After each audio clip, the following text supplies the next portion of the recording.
ሰላም ሰላም ጤና ይስጥልኝ ውድ የተማው ቤተሰቦች ስለመጡ እጅግ በጣም ደስ ይለናል።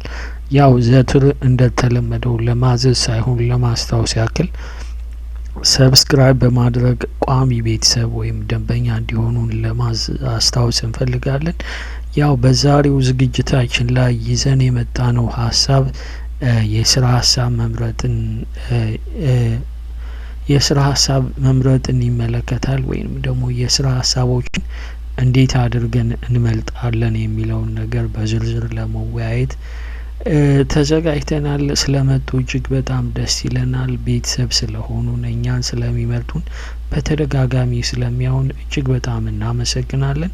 ያው እንደተለመደው የስራ ሀሳብ መምረጥ እንግዲህ ለመምረጥ ስናስብ የምንሄድበት ሂደቶች ምንጮቻቸው ምንድናቸው፣ እንዴት እናደርጋለን የሚለውን በዝርዝር ተማው ለማብራራት ጥረት ያደርጋል። ስለመጡ እያመሰገንን ቀጥታ ወደ ዝግጅታችን እንገባለን። ስለዚህ እንደተለመደው የስራ ሀሳብ ምንጮቻችን ምንድናቸው የሚለውን በዝርዝር ለማብራራት ስንሞክር አዳዲስ የስራ ሀሳቦች የምናገኘው አንደኛ ተሞክሮ ስንል የእኛን የባለቤቶቹን ልምድ ያካትታል። እንግዲህ በተለያየ አይነት ዓለም አቀፍ እንቅስቃሴ መካከል ወይንም ደግሞ ዓለም አቀፍ እንቅስቃሴ ውስጥ የምናያቸው አዳዲስ በእኛ ሀገር የማይሰሩ በሌላ ሀገር ግን በስፋት የሚሰሩ አይነት ስራዎች ይኖራሉ። እነሱ መሰረት አድርገን ሀሳብ ልናመነጭ እንችላለን። እንዲሁም ደግሞ ዘመኑ እጅግ በጣም ደስ የሚል የቴክኖሎጂ ዘመን ስለሆነ በተለያየ አይነት የቴክኖሎጂ ውጤቶች የምናያቸው አሰራሮች የምናያቸው ትምህርቶችን ታሳቢ በማድረግ ጉዳይ ማለት አዳዲስ ሀሳቦችን ማምጣት እንችላለን ማለት ነው። ስለዚህ እሱን ታሳቢ አድርጎ አዳዲስ የስራ ሀሳቦችን ማመንጨት ወይንም ደግሞ ኢኖቬት ማድረግ ይቻላል ማለት ነው።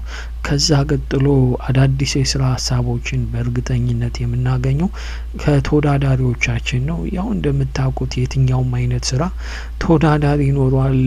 ስለ ተወዳዳሪ ሌላ የሰራነው ቪዲዮ አለ፣ እዛ ላይ ማየት ቢችሉ እጅግ በጣም በበቂ መልኩ የተዳሰሰ ይመስለኛል። ነገር ግን ተወዳዳሪ ማለት ያው እንደሚያውቁት ወይም እንደሚረዱት በተመሳሳይ አይነት የስራ ዘርፍ በተመሳሳይ ወይም በማይመሳሰል የስራ ዘርፍ የተሰማሩ አንቀሳቃሾች ወይም የቢዝነስ ሰዎች ሲሆኑ በዋናነት ግን ከደንበኞቻችን ገቢ ላይ የተወሰኑን ድርሻ ለማግኘት የሚወዳደሩ ድርጅቶች ናቸው። ስለዚህ ተወዳዳሪዎቻችን ለምሳሌ ከአልኮል ነጻ በሆነ መጠጥ ላይ በጣም ተወዳዳሪ ወይም ተገዳዳሪ ተደርገው የሚታሰቡት ፔፕሲና ኮካ ናቸው። ፔፕሲና ኮካ ፔፕሲ የሚያመርተውን እያንዳንዱን የምርት ግልባጭ ኮካ ያመርታል። ስለዚህ ዋናው ቁም ነገር ተወዳዳሪዎች የስራ ሀሳብ ምንጮች እንደሚሆኑ እንድትረዱልን በማሰብ ነው ምሳሌውን ያነሳ ነው። ከዛ ውጭ ደግሞ የደንበኛ ፍላጎትን መሰረት በማድረግ አዳዲስ የስራ ሀሳቦችን አዳዲስ የስራ አይነቶችን ማመንጨት ይቻላል። ለምሳሌ የራሴን ተሞክሮ ለማጋራት ምናልባት ከ15 አመት በፊት መርካቶ በነበረኝ ልምድ ላይ መርካቶ ጣውላ ተራ ማክሰኞ ለታ ስጠይቅ ምንም አይነት የልጅ አልጋ ማግኘት እጅግ በጣም አስቸጋሪ ነበር። እንዲሁም ደግሞ ብዙዎቹ የሚያስቡት የልጅ አልጋ እንደ ቅንጦት አይነት ምርት ነበረ። ከዛ በኋላ ግን ፈልጌ ካጣሁኝ በኋላ በሳምንቱ ደግሞ ገበያውን ለማየት ሁኔታውን ለማየት ታሳቢ በማድረግ ተመልሼ እዛው ገበያ ሄድኩኝ። በሳምንቱ ሲሄድ ግን ያልጠበቅኩት ነገር ተከሰተ። ያልጠበቅኩት ነገር ምንድነው? በተለይ ሁሉም የጠየኳቸው ጣውላ ቤቶች የልጅ አልጋ አዘጋጅተው ጠበቁኝ። ይሄ ማለት የደንበኛን ፍላጎት በእርግጠኝነት ወደ አዲስ የስራ ሀሳብ መቀየራቸውን በትክክል ያስረዳልኛል ብዬ አስባለሁ። ከዛም ውጪ የትኛውም አይነት ስራ በግብተኝነት ወይም በአቦ ሰጠኝ አይሰራም። ስለዚህ በተለይ ደግሞ በተለያየ አይነት መልኩ በዓለም አቀፍ ቢዝነስም ሆነ ኢትዮጵያውያን የምንወደው ወይም በተደጋጋሚ የምናደርገው ሰው ስለሰራ ነው የምንሰራው። አንድ ሰው ሰርቶ ሲቀየር ካየንን፣ አንድ ሰው ሲያዋጣው ካየንን ያን አይነት ስራ ከአጠገቡ ቤት ተከራይተን ወይም አዲስ ቤት ፈልገን እንጀምራለን። ያ ማለት ደግሞ ውጤታማ አያደርገንም። ያ ማለት ራሱን የቻለ ጥናት ያስፈልገዋል። እሱ በምን አይነት መልኩ ውጤታማ ሆነ የሚለውን ነገር በዝርዝር ማጥናትና በተለያየ አይነት መልኩ ሚስጥሩን ማወቅ እጅግ በጣም አስፈላጊና ተገቢ እንደሆነ እናምናለን። ስለዚህ የስራ ሀሳቦች ምንጮቻቸው በተወሰነ መልኩ ሙሉ በሙሉ አይደሉም፣ ግን በተወሰነ መልኩ የስራ ሀሳቦች ምንጮቻቸውን በዚህ መልኩ እንድትረዱልን እንፈልጋለን። ከዛ ቀጥሎ እንግዲህ ሀሳብ ካመነጨን በኋላ ወይም ደግሞ ከየሀሳብ ምንጮቻችን ካመጣን በኋላ ማጥለል ወይንም ደግሞ ወደ ትክክለኛ እኛ በትክክል መረዳት ወደምንችለው ወይንም ደግሞ በትክክል ማስተዳደር ወደምንችለው ውስን ሀሳቦች መምጣት መቻል አለበት። ስለዚህ እነዚህን ለማድረግ የምንከተለው መንገድ ፈነል አፕሮች ይባላል። ወይንም ደግሞ ከሰፊው ወደ ጠባቡ ከሰፊ መጀመሪያ ላይ በብዙ ክራይቴሪያዎች የታገዘ ብዙ ሀሳቦችን መሰብሰብ ላይ ነበር ትኩረታችን። በኋላ ላይ ግን ውስን ወይም ተመራጭ የሆኑ ትርፋማ የሆኑ ሀሳቦችን ማስቀረት ላይ ማተኮር መቻል አለብን። እነዚህን ለማድረግ የመጀመሪያው ቁም ነገር በብዙ አይነት መልኩ ኢኖቬት ማድረግ መቻል አለብኝ። ሰው የሚሰራውን ሀሳብ በተለየ መልኩ ለመስራት መጣር መቻል አለብኝ። በዚህ አይነት መልኩ ብዙ ሀሳቦችን አመጣለሁ። ከዛ በኋላ ግን እንዴት ነው ይሄንን ግኝት ወይንም ደግሞ ይሄንን ፈጠራ በትክክል ወደ አገልግሎት ወይም ደግሞ ወደ ተግባር አውለዋለሁ የሚለውን ነገር በትክክል ማወቅ ያስፈልጋል። ከዛም ውጪ በተግባር ማዋሉ ብቻ ሳይሆን ተገቢው አይነት ጥራት፣ ተገቢው አይነት የደንበኞችን የጤና ሁኔታ ታሳቢ በማድረግ መስራት መቻል አለብኝ። ከዛ ቀጥሎ መጨረሻ ላይ ስታይሉን ኮንሲደር አደርጋለሁ።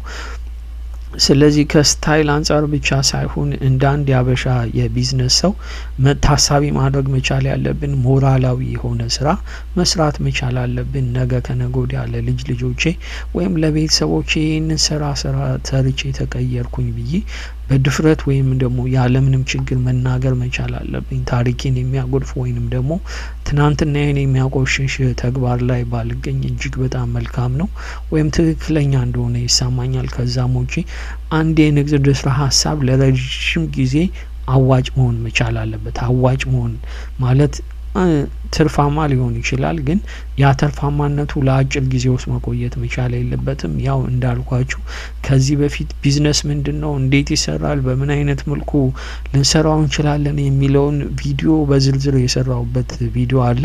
እሱን ማየት ቢችሉ እጅግ በጣም መልካም ነው። ዋናው ቁም ነገር ግን የአንድ የቢዝነስ ምህዋር ወይም ደግሞ መሰረት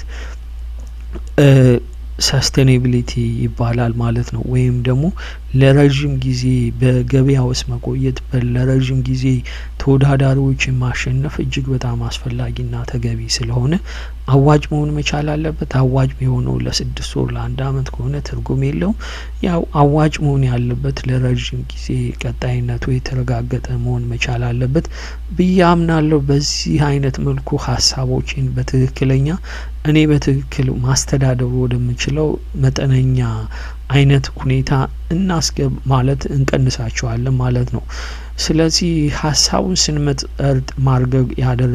ማድረግ ያለብን ጥንቃቄዎች 3 ወይም 4 ናቸው። እነሱን ለማየት እንሞክራለን።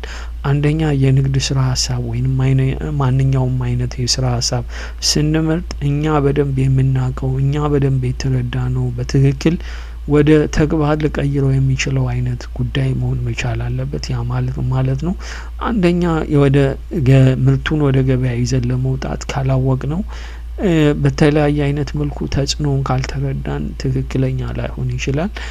ምናልባት ለተጠያቂነትም ሊያደርገን ይችላል። ለዛ ነው እኛ በደንብ የምናውቀው መሆን መቻል አለበት። ከዛ ውጪ በቂ ተጠቃሚ ሊኖረው የሚችል ሀሳብ መሆን መቻል አለበት። እንደምታውቁት ሀሳብ በባህሪው ከሀሳብ ወደ ተግባር ለመቀየር እጅግ በጣም አስቸጋሪ ሊሆን ይችላል። ከዛ ውጪ ግን በቂ ተጠቃሚ ሊኖረው የሚገባ ጉዳይ መሆን መቻል አለበት፣ ወይም ደግሞ የማይቋረጥ ተጠቃሚ መሆን መቻል አለበት። ከዛ ውጪ ቅድም ለማለት እንደሞከርኩት ወይም ቅድም ለማስረዳት እንደሞከርኩት ሞራላዊ መሆን መቻል አለበት። የሚሰራውን ሰው፣ ቤተሰቡን፣ ማህበረሰቡን እንዲሁም ደግሞ በተለያየ አይነት መልኩ ሰራተኞቹንም ነገ የማሳፍር ነገ በድፍረት እኔ እዚህ ቦታ ሰርቻለሁ፣ እኔ በዚህ አይነት መልኩ ተቀየርኩኝ ወይም ከዚህ ተነሽቼ እዚህ ደረስኩኝ የሚል ሀሳብ እንዲኖራቸው እጅግ በጣም ያስፈልጋል። ስለዚህ እነዚህን ነገሮች ታሳቢ በማድረግ ስራችንን በተገቢ ጥንቃቄና ትኩረት መስራት እጅግ በጣም መልካምና አስፈላጊ እንደሆነ ተማው ያምናል። ስለመጣችሁ እጅግ በጣም ደስ ይለናል። ስለዚህ የመጨረሻው ማጠቃለያ ነጥባችን እንግዲህ ማንኛውም አይነት ስራ ወደ ገበያ ከመውጣቱ በፊት በምስለ ገበያ መሞከር መቻል አለበት። ያ ማለት ነው ሀሳቡን ምርቱን ካመረት ነው በኋላ ወደ ገበያ ይዘን ከመውጣታችን በፊት በትክክል መሞከርና ትክክል ነው አይደለም የሚለውን ነገር መረዳት ያስፈልገናል። ያም ማለት ነው በሰፊው ካመረትን በኋላ ምናልባት ምርቱ ገበያው ሲገባ ትክክለኛ አይነት ምርት ካልሆነ እንዲሁም ደግሞ ደንበኞች በጣም በታይ ላይ በዋጋው ካልወደዱት ከመክሰር ያድነናል። ስለዚህ ይህንን ለማለት እንወዳለን። ስለመጡ እጅግ በጣም ደስ ይለናል። እንደተለመደው የእናንተ ላይክ፣ ኮሜንትና ሼር ያስፈልገናል። ለምን ለዩቲዩብ አዲስ ከመሆናችን አንጻር በተለይ ደግሞ በተለያየ አይነት መልኩ ቁም ነገርን ማወቅ የሚፈልጉ ስለ ንግድ ስራ ሀሳብ ጥሩ ሀሳብን መስማት የሚፈልጉ ማለት የበሰሉ አይነት ደንበኞች ኑሮኑን እንፈልጋለን። ስለመጡ እጅግ በጣም እናመሰግናለን። ሼር በማድረግ በማህበራዊ ሚዲያ ሼር በማድረግ አዳዲስ አይነት ደንበኞች ወደ ዩቲዩብ ቻናላችን እንዲቀላቀሉ ስለረዱን እጅግ በጣም ደስ ይለናል። ተማው የርሶ ትክክለኛ የሁልጊዜም ወዳጆት ነው። ስለመጡ እጅግ በጣም ደስ ይለናል። መልካም ጊዜ